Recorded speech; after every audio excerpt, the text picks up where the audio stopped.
जी students, अस्सलाम वालेकुम। I am Mohammad Bilal Khan, I am your physics teacher. Last time हमने जो है वो वेव्स के ऊपर डिस्कशन की थी। आज हम जो है वो थर्मोडायनामिक्स को लेके चलेंगे। स्टार्ट करने से पहले अगर अभी तक आप लोगों ने चैनल को लाइक सब्सक्राइब नहीं किया तो स्टूडेंट्स सबसे पहले लाइक करें, सब्सक्राइब करें, शेयर करें ताकि आपको जो है वो न्यू अपडेट्स मिलती रहें। स्टार्ट करते हैं और थर्मोडायनामिक्स फर्स्ट एमसीक्यू की तरफ चलते हैं। देखें जी, एमसीक्यू नंबर 1 है। एमसीक्यू नंबर 1 में वो ये कहता है कि जी the which of the following graph best represents the variation of pressure and volume at a fixed temperature. Fixed temperature उसने कह दिया, यानी आइसोथर्मल प्रोसेस की बात कर रहा है। आइसोथर्मल प्रोसेसेस के अंदर प्रेशर और वॉल्यूम इनवर्सली रिलेटेड होते हैं। अगर मैं प्रेशर और वॉल्यूम का ग्राफ प्लॉट करूं तो that will be an isotherm. बड़ा फेमस ग्राफ है स्टूडेंट्स, इस तरह की एक कर्व शो करता है। देखते हैं ऑप्शंस में ये कौन सी ऑप्शन है, तो answer alpha is the correct one. Question number 2 की तरफ चलते हैं जी। स्टेटमेंट देखें, change in temperature in the body 50 degree Celsius, the change in kelvin will be. अब आसान तरीका होता है, वैसे तो मैं स्टूडेंट्स को पहले ये बता देता होता हूँ कि डिग्री सेल्सियस में चेंज इन टेंपरेचर और केल्विन में चेंज इन टेंपरेचर वो हमेशा इक्वल होते हैं। यानी अगर डिग्री सेल्सियस में चेंज जो आया है delta C is equal to 50, then kelvin में भी जो चेंज होगा दैट विल बी 50। इसका आसान तरीका, आप कोई भी टेंपरेचर डिग्री सेल्सियस में लें, उसमें 273 ऐड करें और चेंज निकाल के देखें, दोनों केसेस में चेंज इक्वल आएगा। So correct option is alpha, 50 kelvin is the answer. Question number जी स्टूडेंट्स, क्वेश्चन नंबर 3 देखिएगा। Adiabatic changes occur. अब जनरली ये रूल नहीं है, लेकिन जनरली ऐसा होता है कि जो आइसोथर्मल प्रोसेस होते हैं जिनमें टेंपरेचर चेंज नहीं होता, ऐसे प्रोसेस जो है वो स्लो प्रोसेसेस होते हैं। लेकिन एडियाबैटिक प्रोसेस में क्योंकि टेंपरेचर चेंज होना होता है, ऐसे प्रोसेस सडन या रैपिड होते हैं। सो हम जनरली इसको ठीक करते हैं, rapid processes are adiabatic. So alpha answer is the correct one. Question number 4 देखिएगा जी student, CV is equal to 5R/2 then CP will be। अच्छा, इसके लिए मैं आप लोगों को एक ट्रिक सिखाने लगा हूं, बल्कि आप ऐसा करें, इस तरह का कोई भी क्वेश्चन आए मैं आप लोगों के लिए एक टेबल बना देता हूं। एक कुछ गैसेस होती हैं मोनोटॉमिक, कुछ गैसेस होती हैं डायटोमिक और कुछ गैसेस होती हैं पॉलीटॉमिक। अच्छा, इनके लिए फोर्थ एमसीक्यू के लिए उसने CP या CV की कोई एक वैल्यू देके, अगर आपसे गैमा पूछ लिया जाए, CP की वैल्यू देके CV पूछ लिया जाए, या CV की वैल्यू देके CP पूछ लिया जाए, आप एक छोटा सा टेबल याद कर लें तो आप लोगों के लिए आसानी हो जाएगी। देखिए हमारे पास जो गैसेस होती हैं मोनोटॉमिक, डायटोमिक या पॉलीटॉमिक गैसेस हो सकती हैं। इनके लिए CP और CV की वैल्यू आपने याद रखनी है 5R/2, इसके लिए 3R/2, और जब इनकी रेशो लेंगे दैट विल बी 5/3, उसकी वैल्यू अप्रोक्सीमेटली 1.67 आती है। जब इसमें करेंगे तो दैट विल बी 7R/2, इसमें 5R/2, और जब इनकी रेशो लेंगे दैट विल बी 7/5, और वो तकरीबन 1.40 आएगी। थर्ड केस के अंदर ये 4R होती है, ये 3R होती है, जब आप इसकी रेशो लेंगे दैट विल बी 4/3, आंसर तकरीबन 1.30 के करीब आएगा। बुक में समटाइम्स इसको 1.29 भी लिखा हुआ है। तो आप ये छोटा सा टेबल याद कर लें तो आपको कभी भी CP CV की वैल्यू के अंदर कंफ्यूजन नहीं होगी। देखिए जी, अब इसमें CV की वैल्यू उसने 5R/2 दी हुई है। CV की वैल्यू 5R/2 का मतलब है जो इसकी CP की वैल्यू होगी वो 7R/2 होगी, तो answer is Charlie. Question number 5 की तरफ चलते हैं जी। Internal energy is a function of state because change in internal energy does not depend upon path. State function हम कहते हैं इसको है जिसके अंदर हमारे पास पाथ डिपेंडेंस क्वांटिटी ना हो। तो स्टेट फंक्शन यानी इंटरनल एनर्जी जो है वो पाथ पे depend, alpha does not depend upon the path. Alpha option is the correct one. Sixth question है जी, the temperature at which the reading in Fahrenheit is equal to the reading in degree Celsius. देखिए इसके लिए आपको क्या करना चाहिए। Question number 6 के अंदर वैसे तो मैं बता देता हूं -40 डिग्री सेल्सियस या फ़ारेनहाइट आप याद कर लें, लेकिन इसका फार्मूला क्या होता है, F is equal to 9/5C plus 32। अगर मैं इसको सॉल्व करके लिखूं F is equal to 1.8C plus 32 भी लिख सकते हैं। अगर आप इसको उधर जाके माइनस कर दें, अब C और F इक्वल है तो इनके लिए एक सिंबल यूज करें और F माइनस 1.8F करेंगे दैट इज इक्वल टू 32। तो ये आ जाएगा -0.8F इज इक्वल टू 32। 0.8 को उधर जाके डिवाइड कर दें माइनस को, तो 32 ओवर 0.8 नेगेटिव के साथ आप इसको ऐसा करें 8/10 लिख के इसको सॉल्व करें तो that will B 320 divided by 8। जब आप इसको सॉल्व करेंगे -40 आंसर आएगा। -40 के ऊपर आप डिग्री सेल्सियस में या फ़ारेनहाइट में यूनिट कोई भी यूज करें, टेंपरेचर विल बी इक्वल। तो मैंने डेरिवेशन भी कर दी, लेकिन आप कोशिश करें याद कर लें -40 डिग्री सेल्सियस के ऊपर दोनों यूनिट्स में वैल्यू सेम होती है। So answer will be delta. Question number 7 की तरफ चलते हैं जी। The gamma for diatomic. ऐसा देखें ये टेबल आपको कई एमसीक्यूज में हेल्प करने वाला है, मैं इसको यहीं पे लिखा रहने दूंगा। डायटोमिक गैस के लिए देखें जी, गैमा की वैल्यू 7/5 होती है। ऑप्शन कौन सी अच्छी है इसमें से, beta option is correct, 7/5। Question number 8 की तरफ चलते हैं। Gas is allowed to expand at the constant pressure, then choose the statement which is correct. तो करेक्ट स्टेटमेंट चूज करने की तरफ चलते हैं जी। अगर कांस्टेंट प्रेशर की बात कर रही है तो इंटरनल एनर्जी हीट अप करने से चेंज होती है, ऑब्वियसली इंटरनल एनर्जी डिक्रीजेस। अब देखिए उसने कहा जी कांस्टेंट प्रेशर के ऊपर एक्सपेंड किया जा रहा है। अब एक्सपेंशन का मतलब ये कि इंटरनल एनर्जी बढ़ेगी तभी तो गैस एक्सपेंड करेगी, तो इंटरनल एनर्जी हमेशा बढ़ रही है इसके अंदर। इंटरनल एनर्जी सेम तो नहीं रह सकती क्योंकि आइसोथर्मल जैसा कोई वर्ड यूज नहीं हुआ, so alpha answer is the correct, internal energy increase ही होगी एक्सपेंशन के ऊपर। क्वेश्चन नंबर 9 है जी, a thermodynamic system undergoes a process in which internal energy decreases by 100 joule. देखें जी अब इसमें मैं ये इस तरह का क्वेश्चन आप लोगों को एमडी कैट में बेटा आना भी है और आपने इसके अंदर गलती नहीं करनी। कहता है thermodynamic system undergoes a process in which internal energy is decreased bye, that means delta U will be -100 joule, क्योंकि इंटरनल एनर्जी डिक्रीज का मतलब -100 जूल यूज करूंगा। And at the same time 120 joule work is done on the system. Work done on the system भी negative होता है, 120 joule किया गया जी। कहता है बताएं चेंज इन इंटरनल एनर्जी क्या होगा जी, यही क्वेश्चन है। अच्छा हीट ट्रांसफर्ड उसने पूछ लिया जी, हीट ट्रांसफर्ड क्या होगा, तो हमें Q फाइंड करना है। तो आप फर्स्ट लॉ ऑफ थर्मोडायनामिक्स पे चलें, Q is equal to W plus delta U। जब आप इनकी वैल्यूज पुट करेंगे so Q will be equal to W की जगह पे आप पुट करें -120 -100 जूल, तो ये आपके पास आ जाएगा -220 joule, that will be your answer. देखते हैं ऑप्शन में ये ऑप्शन है कि नहीं। ऑप्शन में डेल्टा ऑप्शन जो है बिल्कुल ठीक है, -220 joule will be the answer, that is the heat involved. अच्छा आंसर क्यों नेगेटिव आने का मतलब क्या है कि इतनी हीट सिस्टम से बाहर जाएगी, जितनी हीट सिस्टम से बाहर जाए that is taken as negative, जितनी हीट सिस्टम के अंदर आए that is taken as positive heat. So -220 joule delta is the correct one. Next जी क्वेश्चन नंबर 10 की तरफ चलते हैं। क्वेश्चन नंबर 10 में देखिए स्टेटमेंट है gas PV is equal to PV over T is equal to constant. ये असल में आया कहां से है, PV is equal to nRT से आया है। देखिए जनरल स्टेटमेंट है, ये किसके लिए वैलिड रहती है, उसने क्वेश्चन में ये पूछा है। एडियाबैटिक के लिए भी हो सकती है, आइसोथर्मल के लिए भी हो सकती है, क्योंकि अभी तक कुछ स्पेसिफिकेशन नहीं है, तो that means both isothermal and adiabatic के लिए statement that will be correct. तो आंसर है बीटा। क्वेश्चन नंबर 11 देखिएगा, sample of gas expand from volume V1 to V2, amount of work done in expansion will B.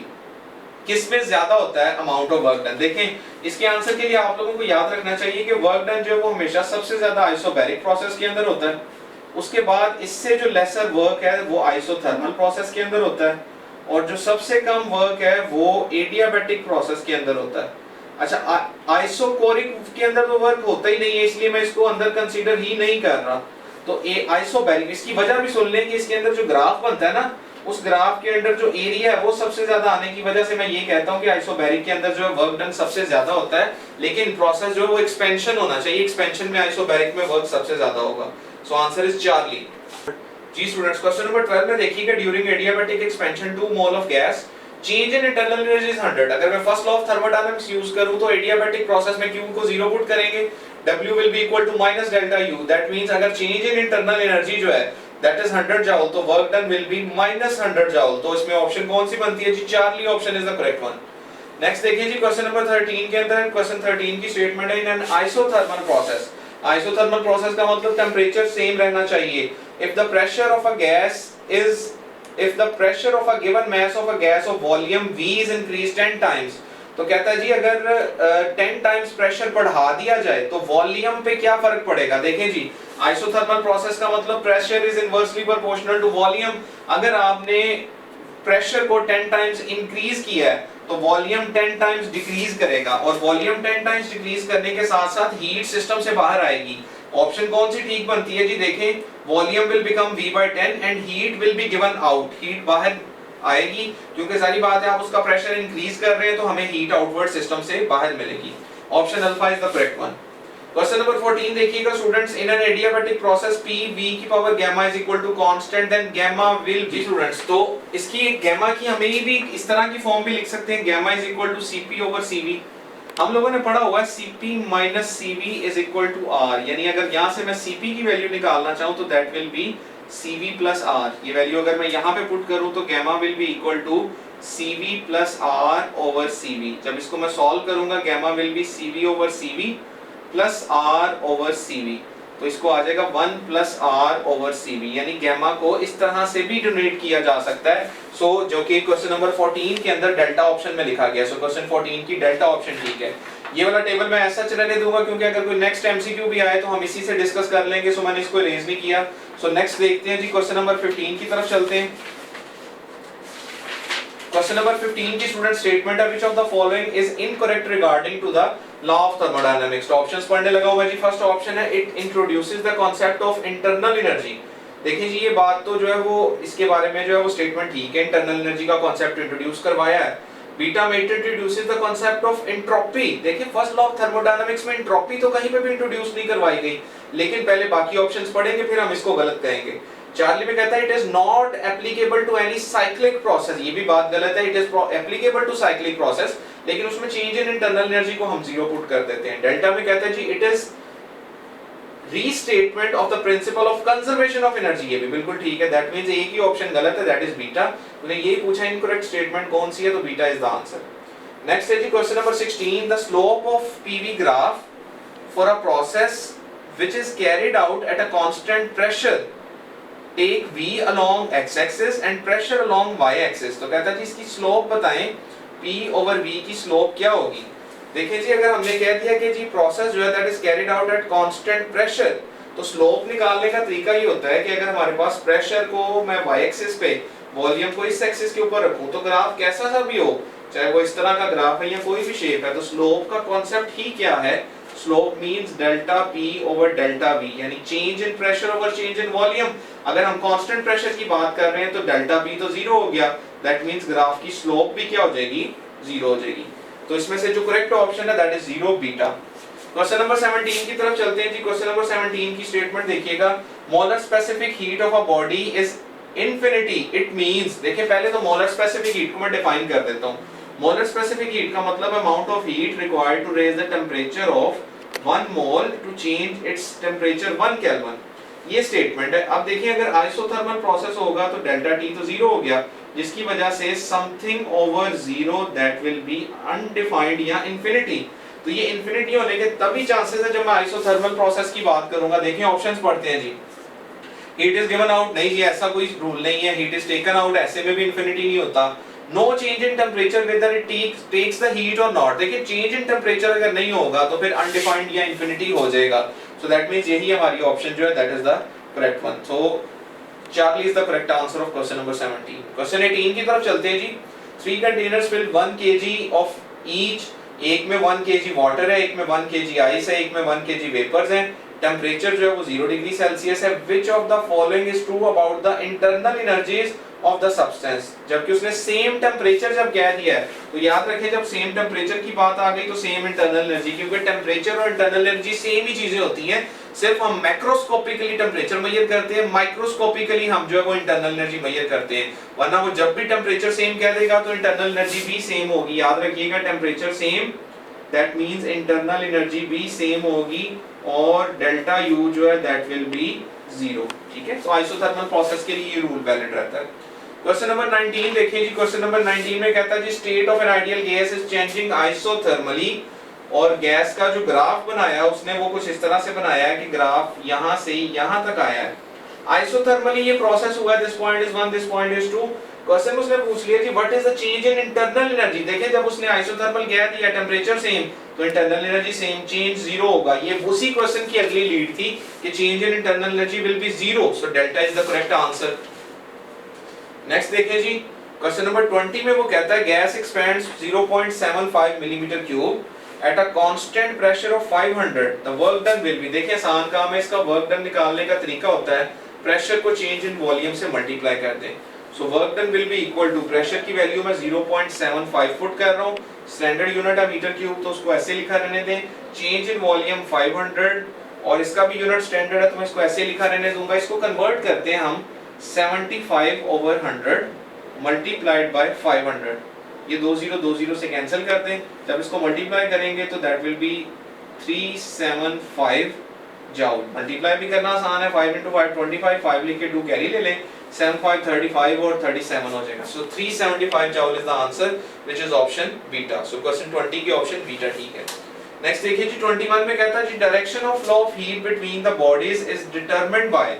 देखिए direction of flow of heat हमेशा determined होती है temperature से। Heat हमेशा flow करती है from high temperature to low temperature, तो याद रखिए टेम्परेचर चेंज ही डिसाइड करेगा कि कहां से हीट किस तरफ फ्लो करनी है। सो 21 का option delta will be the correct. Next कहता है जी, a system goes from A to B from path 1 and 2 as shown in the figure, delta U1 क्या होगा और डेल्टा U2 क्या होगा। देखें जी ग्राफ में थोड़ा सा ड्रॉ करके दिखा देता हूं, इस तरह का कुछ ग्राफ है, यहां से यहां गया, यहां से यहां, ये पॉइंट 1 है, ये पॉइंट 2 है। दैट मींस इसकी इनिशियल और फाइनल स्टेट बॉडीज की सेम है, पाथ डिफरेंट चूज किया गया है। तो याद रखें जब इनिशियल और फाइनल स्टेट सेम होती है तो इंटरनल एनर्जी में जो चेंज आएगा वो दोनों का सेम होगा। ऑप्शंस में देखते हैं ये ऑप्शन कहां पे है, क्योंकि आपने अभी एक एमसीक्यू में पढ़ा कि जो इंटरनल एनर्जी है that is a state function that doesn't depend upon path. Initial और फाइनल स्टेट होने के ऊपर delta U1 will be equal to delta U2। ये हमारी जो ऑप्शन है that will be delta. Question number 23 है जी, an ideal gas with a pressure P is compressed isothermally. ये वर्ड्स जरा अंडरलाइन कर लिया करें, these are the key points. Isothermally till the separation between molecules of a gas is reduced to 1/2, यानी separation का मतलब वॉल्यूम जो है न्यू जो है दैट विल बी इनिशियल का हाफ। तो वो कहता है जी फाइनल प्रेशर विल बी, देखिए हमने पढ़ा कि आइसोथर्मल प्रोसेस के अंदर प्रेशर और वॉल्यूम इनवर्सली रिलेटेड है। अगर आपने वॉल्यूम हाफ कर दिया that means new pressure will be 2 times, या डबल हो गया होगा। ठीक है, तो देखते हैं ऑप्शन इसमें कौन सी करेक्ट बनती है, that is Charlie 2p is the correct answer. 24th question की तरफ चलते हैं जी, for an ideal gas heat capacity at constant pressure is large than at constant volume because work is done during expansion. Options पढ़ते हैं जी, on a gas by external pressure, by a gas against external pressure, or by the gas against intermolecular forces of attraction, और more collisions occur per unit time। देखिए इसमें देखिए जी question number 23 में कहता है ना ideal gas with a pressure P is compressed isothermally। जब वर्ड isothermally यूज करें, ये कीवर्ड होता है, इसको अंडरलाइन किया करें।